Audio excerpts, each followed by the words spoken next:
الحمد لله وكفى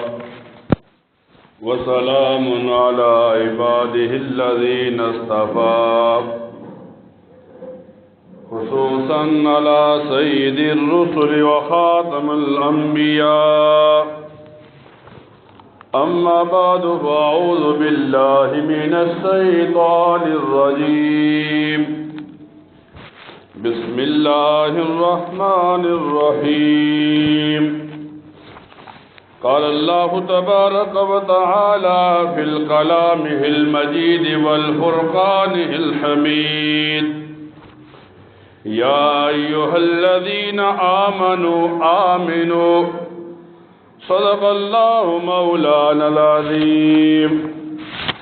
إن الله وملائكته يصلون على النبي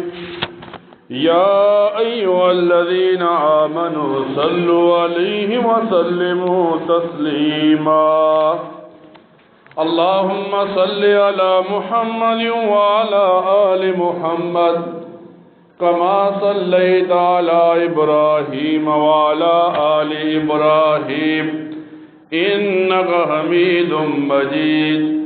اللهم بارك على محمد وعلى آل محمد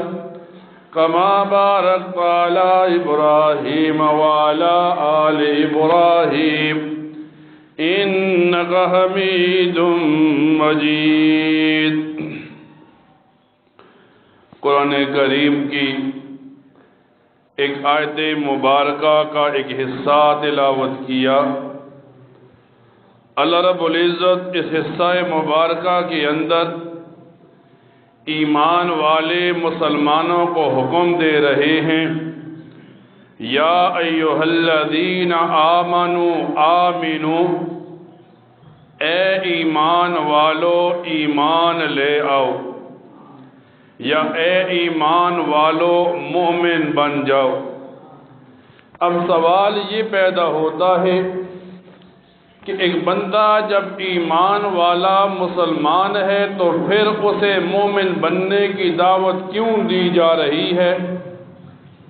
تو مفسرین لکھتے ہیں اللہ تعالی مسلمانوں کو دعوت دیتا ہے جس نے کلمہ پڑھ کے مسلمان ہونے کے بعد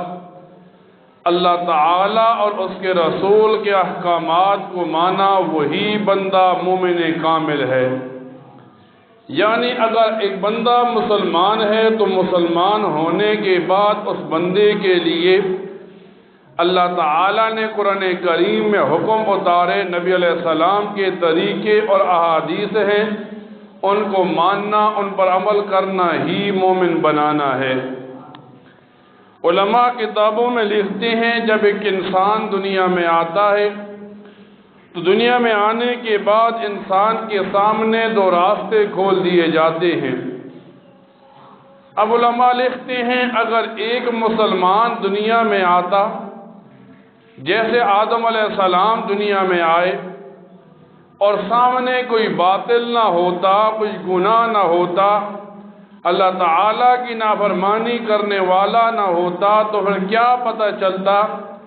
کہ اللہ کن کاموں سے راضی ہوتا ہے اور کن کاموں سے ناراض ہوتا ہے۔ اللہ تعالیٰ نے آدم علیہ السلام کو پیدا کیا تو شیطان کو مقابلے میں کھڑا کر دیا، یا تو ایک بندہ رحمان کا بندہ بنے گا آدم علیہ السلام کی اولاد میں، یا تو بندہ شیطان کا بندہ بنے گا شیطان کی باتیں مان کر۔ فرماتے ہیں اللہ تعالی جب بھی کوئی کام کرتا ہے تو وہ کام حکمت سے خالی نہیں ہوتا۔ یوں آتا ہے فعل الحکیم لا یخلو عن الحکمت، حکیم حکمت والے کا کوئی بھی فعل حکمت کے بغیر نہیں ہوتا، اس میں ضرور کوئی نہ کوئی اچھائی اور صحیح بات ہوتی ہے۔ فرماتے ہیں ایک انسان دنیا میں آیا، اب اگر دنیا میں صرف خوشبو ہی خوشبو ہوتی تو لوگوں کو کیا پتہ چلتا کہ بدبو کیا چیز ہے؟ تو اللہ تعالیٰ نے بدبو کو پیدا کیا، خوشبو کی عمدہ ہونا اور خوشبو سے سکون حاصل کرنے کے لیے۔ فرماتے ہیں ایک آدمی دنیا میں آیا اور آ کر نیکیاں کرتا ہے تو اللہ تعالیٰ نے شیطان کو کھڑا کر دیا۔ شیطان کے فعل جو انسان کے لیے جہنم کا راستہ ہموار کرتے ہیں انہیں کھڑا کر دیا۔ اب یہ آدمی دنیا میں آیا ہے، اگر اللہ تعالیٰ کی اطاعت کرتا ہے پھر یہ آدمی سعادت مند ہے، اور اگر شیطان کی باتیں مانتا ہے تو پھر یہ آدمی بدبخت ہے۔ حدیث مبارکہ میں آتا ہے نبی کریم صلی اللہ علیہ وسلم سے سوال کیا جاتا ہے، اللہ کے رسول دنیا میں خیر والا آدمی کون ہے، شر والا آدمی کون ہے؟ نبی کریم صلی اللہ علیہ وسلم فرماتے ہیں ای الناس خیر،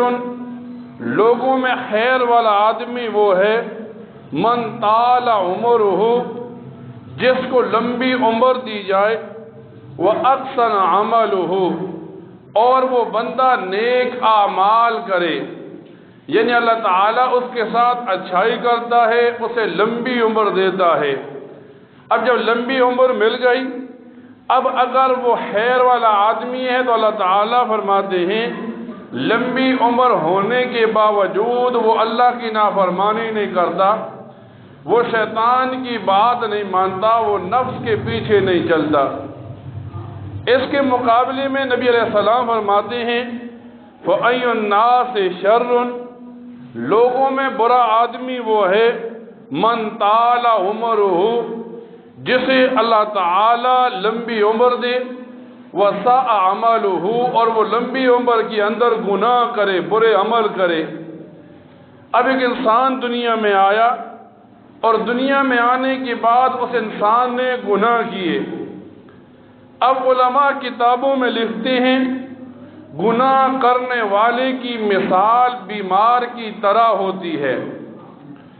اب ایک بندہ جب گناہ کرتا ہے، ایک بندہ بیمار ہوتا ہے تو بیمار آدمی پر صحت مند آدمی کو ترس آتا ہے۔ اسی طرح جب ایک بندہ گناہ کرتا ہے تو گناہ کرنے والے پر ایک نیک آدمی کو ترس آتا ہے کہ یہ آدمی جہنم کا راستہ ہموار کر رہا ہے۔ علماء لکھتے ہیں کتابوں میں کہ جب ایک آدمی بیمار ہوتا ہے تو اسے ڈاکٹر کے پاس لے جاتے ہیں اس کی بیماری کی شناخت کے لیے، پھر ڈاکٹر اسے دوائی دیتا ہے تجھے یہ بیماری ہے، یہ دوائی کھائے گا تو ٹھیک ہوگا۔ ایک مسلمان گناہ کرے گا تو اسے ایک عالم بتائے گا تو نے یہ گناہ کیا ہے، اب اس گناہ کی سزا یہ ہے، دنیا میں تو توبہ استغفار کر، تو نے گناہ چھپ کر کیا ہے تو توبہ بھی چھپ کر کر، اگر تو نے گناہ ظاہراً لوگوں کے سامنے کیا ہے تو توبہ بھی لوگوں کے سامنے کر۔ فرماتی ہیں علماء دنیا میں ایک آدمی کو بیماری کے بعد علاج بتایا جائے تو وہ بیمار خوش ہوتا ہے، کبھی ناراض نہیں ہوتا، لیکن دنیا میں کسی کو گناہ بتایا جائے اور گناہ کے بدلے میں اسے عمل بتایا جائے تو وہ آدمی خفا ہو جاتا ہے، اس نے میرے گناہ کو کیوں ظاہر کیا۔ علماء کتابوں میں لکھتے ہیں ایک آدمی سے گناہ ہو جائے تو یوں ہوتا ہے ان الحسنات یذہبن السیئات، جب بندہ نیکیاں کرتا ہے تو گناہ مٹتے چلے جاتے ہیں، لیکن نیکیوں کے ساتھ اس بندے کے لیے استغفار کرنا بھی لازم ہے۔ نبی کریم صلی اللہ علیہ وسلم فرماتے ہیں ایک بندہ دنیا میں آتا ہے دو حالتوں میں ہوتا ہے، یا نیک ہوتا ہے یا گنہگار ہوتا ہے، یا امیر ہوتا ہے یا غریب ہوتا ہے۔ نبی کریم صلی اللہ علیہ وسلم فرماتے ہیں جب معراج کی رات تھی تو مجھے لے جایا گیا، میں نے جنت اور جہنم کا نظارہ کیا تو مجھے جنت کے اندر غریب مسکین لوگ نظر آئے اور مجھے جہنم کے اندر گنہگار امیر ترین لوگ نظر آئے۔ اصل میں جس آدمی کے پاس مال آتا ہے اس میں خود و خود تکبر آ جاتا ہے، پھر وہ اللہ کے مقابلے میں کھڑا ہوتا ہے، رسول کے مقابلے میں کھڑا ہو جاتا ہے، پھر اسے دنیا کا کوئی نہیں پتا، پھر مسلمان ہونے کے باوجود اسے شریعت کا نہیں پتا۔ تو نبی علیہ السلام فرماتے ہیں مسکین لوگوں کو میں نے جنت میں دیکھا اور امیروں کو میں نے جہنم میں دیکھا۔ یوں آتا ہے کتابوں میں،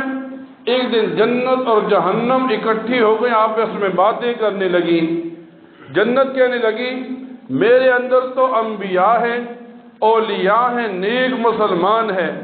مجھے فضیلت حاصل ہے۔ تو جہنم کہنے لگی نہیں، میں تو اس سے زیادہ شان والی ہوں، میرے اندر بادشاہ ہیں، امیر لوگ ہیں جن سے دنیا ڈرتی تھی۔ اب فرماتے ہیں اللہ تعالیٰ ان کی باتوں کو سن رہا تھا، تو اللہ تعالیٰ فرمانے لگے نہیں، جس بندے کے ساتھ میں رحمت کا معاملہ کرتا ہوں اسے جنت میں بھیجتا ہوں، اور جس بندے کے ساتھ میں سختی کا معاملہ کرتا ہوں اسے جہنم میں بھیجتا ہوں۔ آج اس دور کے اندر ایک آدمی مسلمان ہے، اپنے آپ کو مسلمان کہتا ہے، تو وہ یہ بات سوچ کر اٹھے کہ جب قیامت کا دن ہوگا، ایک آدمی اللہ تعالیٰ کے سامنے کھڑا ہوگا تو اس سے سوال پوچھے جائیں گے، اور سوال یہ ہوگا زندگی کیسے بسر کی، جوانی کہاں گزار دی، مال کہاں سے کمایا تھا کہاں لگا دیا، علم کے مطابق کتنا عمل کیا۔ اب یہ 5 سوالوں کا جواب دے گا تو پھر تو وہ مسلمان وہاں سے ہٹے گا، اگر ان سوالوں کا جواب نہ دے سکا تو پھر جہنم کے راستے پر چلا دیا جائے گا۔ آج ایک مسلمان اس زمانے کے اندر، جب نبی علیہ السلام کے زمانے سے ہم دور ہو گئے، اپنے آپ کو مسلمان کہتا ہے، اپنے آپ کو حاجی نمازی کہتا ہے، اپنے آپ کو لوگوں میں نیک گردانتا ہے، لوگ پوچھتے ہیں تو حاجی صاحب کے نام سے لوگ جانتے ہیں، لیکن جب اس کے گھر میں خوشی یا غمی کا موقع آتا ہے وہ خدا اور رسول کو بھول جاتا ہے، نہ اسے اللہ تعالیٰ سے حیا آتا ہے، نہ نبی علیہ السلام کے احکامات کو وہ جانتا ہے۔ مثال کے طور پر آپ دیکھیں ہمارے گھروں میں جب میت ہوتا ہے، اب شریعت تو کہتی ہے غسل دو، کفن دو، قبر میں پہنچا دو جنازے کے بعد، یہ شریعت کا حکم ہے، ان چیزوں کو ہم بوجھ سمجھ کے کر لیتے ہیں۔ اب شریعت کہتی ہے اس کے لیے سال ثواب کرو، دعا کر کے، نماز پڑھ کے، ہم کیا کرتے ہیں، اب ہم اللہ رحمان کا راستہ چھوڑتے ہیں، شیطان کے راستے پر چل پڑتے ہیں۔ کبھی ہم جمعرات کے پیچھے لگ جاتے ہیں، کبھی ہم 40ویں کے پیچھے لگ جاتے ہیں، سال کے بعد پھر ہمیں مردہ یاد آتا ہے، عید کا دن ہوتا ہے، پھر مردہ ہم قبر سے اکھیڑتے ہیں۔ اب یہ کیا ہے؟ یہ نہ تو ثواب ہے، نہ یہ اسلام ہے، نہ شریعت ہے، لیکن ایک مسلمان اپنے آپ کو مسلمان کہنے کے باوجود یہ سارے اعمال کرتا ہے۔ اس کے مقابلے میں جب خوشی کا موقع آتا ہے، خوشی کے موقع پر بھی ایک آدمی اپنے خدا کو، رسول کو بھول جاتا ہے۔ اب خوشی کا موقع خصوصاً شادی کے طور پر آتا ہے، ایک آدمی کے گھر میں شادی ہو، اب وہ آدمی سوچے اللہ کے رسول نے شادیاں کی، اللہ کے رسول کی بیٹیوں کی شادی ہوئی، صحابہ کرام کے گھروں میں خوشیاں آئیں، انہوں نے شادی کا موقع کیسے گزارا، کیا ڈھول باجے لا کر، کنجروں کو لا کر اس نے لوگوں کو یہ تعلیم دی ہے، یا اس نے قرآن و حدیث کے موافق عمل کیا؟ آج ایک آدمی جب شادی کا موقع آتا ہے، اب وہ بے حیائی کا ہر کام کرتا ہے، کہیں سے کنجر لاتا ہے، کہیں سے ڈھول والے لاتا ہے، اور وہ سمجھتا ہے یہ میری شرافت ہے۔ جب رمضان آتا ہے یہی آدمی سفید ٹوپی کر کے بیٹھ جاتا ہے، کہتے ہیں یہ حاجی صاحب ہے، یہ زکوٰۃ نکالتا ہے۔ علماء کتابوں میں لکھتے ہیں جب ایک آدمی کے گھر میں خوشی یا غمی کا موقع آئے اور وہ شریعت کو چھوڑ دے، مثلا ہمارے گھروں میں خوشی کا موقع تھا، اب ہم نے شریعت کو چھوڑ دیا، نہ اللہ سے حیا آیا، نہ نبی علیہ السلام سے حیا کیا، اب ہم نے کہیں سے ڈھول والے لائے، باجے والے لائے، پھر ہم اس کے سامنے ناچتے رہے۔ اب علماء لکھتے ہیں جیسی دولت ہوتی ہے ویسی ہی لگتی ہے، اگر حلال کی ہوتی ہے پھر نبی علیہ السلام کا طریقہ ہوتا ہے، رحمان اللہ خوش ہوتا ہے، اور اگر حرام کی دولت اکٹھی کرتا ہے بندہ پھر اس کے مقابلے میں وہ شیطان کو خوش کرتا ہے۔ تو علماء لکھتی ہیں کتابوں میں دیکھو، اگر لوگ اس زمانے میں خوشی اور غمی کے موقع پر اللہ اور رسول کو بھول جاتے ہیں تو یہ سوچ لیا کرو اس آدمی کا رزق حرام ہے۔ آج کیا ہوتا ہے، کسی محلے گاؤں میں جب یہ بے حیائی کی جاتی ہے تو محلے والے شامل ہو جاتے ہیں، گاؤں والے شامل ہو جاتے ہیں، حالانکہ سامنے آدمی کے پاس تو پہلے ہی رزق حرام کا ہے، سب کی نمازیں تباہ کر رہا ہے انہیں یہ کھانا کھلانے کے بعد۔ اور پھر کیا ہوتا ہے، جب ناچنے کی باری آتی ہے عام مسلمان بھی ناچتے ہیں، سفید داڑھی والے بے حیا بھی ناچنا شروع کر دیتے ہیں۔ اب پوچھا جائے اگر ناچنا اچھی بات ہے، ہم ایک آدمی سے پوچھتے ہیں ناچنے والے کو معاشرے میں کیا کہتے ہیں، تو ناچنے والے کو معاشرے میں گھٹیا انسان سمجھا جاتا ہے۔ لیکن آج ایک آدمی کے پاس مال و دولت تھا، مال و دولت کے گھمنڈ میں جب وہ ناچتا ہے تو لوگ اسے عزت دیتے ہیں، عزت کے ساتھ اس کی باتیں کرتے ہیں۔ اب بات کیا ہوتی ہے، اس کے مال کا ڈر ہوتا ہے، اس کی طاقت کا ڈر ہوتا ہے۔ حالانکہ کیا ہوتا ہے، شادی اس لیے کی جاتی ہے کل اولاد پیدا ہوگی، پھر یہ اولاد آنکھوں کی ٹھنڈک بنے گی۔ نبی کریم صلی اللہ علیہ وسلم فرماتے ہیں دو جگہ ایسی ہیں دنیا میں جو اللہ تعالیٰ کو بہت ہی ناپسند ہیں، اور علماء لکھتے ہیں ان دو باتوں پر اللہ تعالیٰ لعنت کرتا ہے۔ جب غمی کا موقع ہو، لوگوں کا عورتوں کا رونا اور آوازوں کو نکالنا، بالوں کو نوچنا، اور جب خوشی کا موقع ہو تو ڈول اور بینڈ باجے لانا، ان دو موقعوں پر اللہ تعالیٰ ناراض ہوتا ہے اور دنیا کے لوگوں پر لعنت کرتا ہے۔ اب ایک مسلمان شادی کے موقع پر بے حیائی کرتا ہے اور سمجھتے ہیں اس نے اچھا کام کیا، حالانکہ شادی اس لیے ہوتی ہے